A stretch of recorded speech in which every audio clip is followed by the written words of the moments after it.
राम राम मंडळी. तर कॉलेज संपल्याच्या धक्क्यातून सावरलोच होतो, तोपर्यंत जॉबचं टेन्शन आलं. तेवढ्यात आमच्या मैत्रिणीकडून भात लावणीचं ऑफर लेटर आलं. आता त्यालाच ऍक्सेप्ट करून ह्या बेरोजगार समितीला घेऊन मी पोहोचतोय वेल्लेला. आता भात लावायचं म्हणून गेटअप चेंज करून मस्तपैकी देवाच्या पाया पडून आम्ही पोहोचतोय राहणार. आता ज्या लेवलनी पाय आतमध्ये जात होतं त्या लेवलनी वरती पण आलं पाहिजे ह्या भीतीनं कसं राहण्यात आलो. आल्या भाताला गुदगुल्या करून त्याला बुडवण्याचा कार्यक्रम चालू केला. आता चिखलात खेळायचं म्हणल्यावर लहान काय मोठा माणूस सुद्धा उड्या मारत भात लावायला आला होता. आता त्यातलाच एक्सपिरियन्स माणूस म्हणजे आजीबाई. आमचा पण व्हिडिओ घे असं म्हणताच आजीबाईला म्हटलं काहीतरी बोला राव.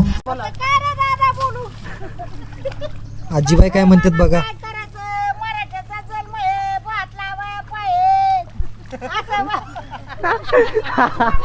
आता एवढ्या गँगवरला घेऊन आम्ही जवळजवळ अर्धा पाऊण एकर भात तर लावलाच होता. आता तेवढ्यात आमचा कार्यकर्ता म्हणतो की भाताला भात येईन ना. टेन्शन फक्त एकच होतं, चेष्टाने लावलेल्या भाताने फक्त आमची चेष्टा करू नये म्हणजे झालं. एवढा सगळा भात लावून घरी निघालच होतो. तेवढ्यात आजपर्यंत कधीच चिखलात घसरली नाही असं म्हणतात जी काय मैत्रीण घसरली अगाय. आता एवढा भारी कॉन्टेंट दिलेल्या मैत्रिणीसाठी 1 लाईक तर झालाच पाहिजे. चला मस्त गेला आजचा दिवस, भेटूया उद्या.